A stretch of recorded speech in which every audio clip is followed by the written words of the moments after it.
American Heart Association wants all of us to know that you can do one thing this Heart Month that could make a big difference in saving lives. And joining us now to tell us all about it is medical reporter Liz Bonus. Liz?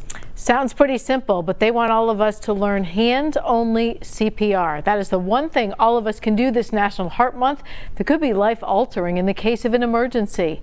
Quite often, if you're on the scene when someone has a heart attack or a cardiac arrest, you will have to start this process until the paramedics arrive on that scene. They can then take over with machines now that perform hands-only CPR.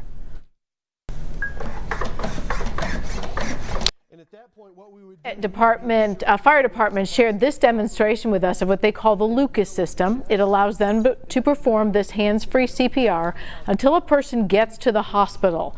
But they also remind us if CPR is started ahead of what they do or ahead of what happens in the hospital, it can make a critical difference in outcomes. Now, they actually just got this system from a grant from Tri-Health because Dr. Freydun Ghazi told us this.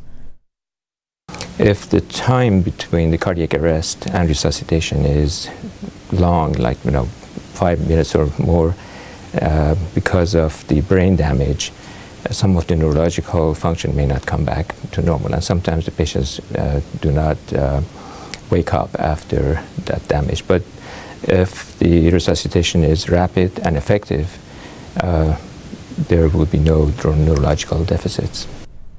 Now, the Cheviot Fire Department invites you to take classes if you'd like to. They say get a group of friends. It's really inexpensive. It's $35 if you get 10 people. 513-661-2958. And we remind you we'll have more stories on people who had this save their lives, which is pretty amazing, when Seconds Count is coming up on Thursday at 7 p.m. What is most interesting is that not only do you have to learn how to do it, you have to be not afraid to jump in. And since they've gotten rid of the mouth-to-mouth, many more people are like, oh, I can do that.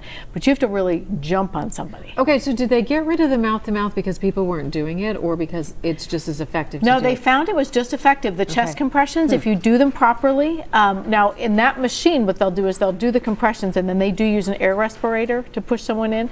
But they found that if you could do the chest compressions, the outcomes were very similar if they got started right away. And you heard him say 5 minutes. Wow. Like that's a long time. It's a long time when your brain is not engaged with your heart. We don't think of it as that long, but that's the amount of time it takes. And just those minutes, if you can do CPR, you can change the outcome for somebody, meaning they'll survive it. Timing is everything. Oh, so true.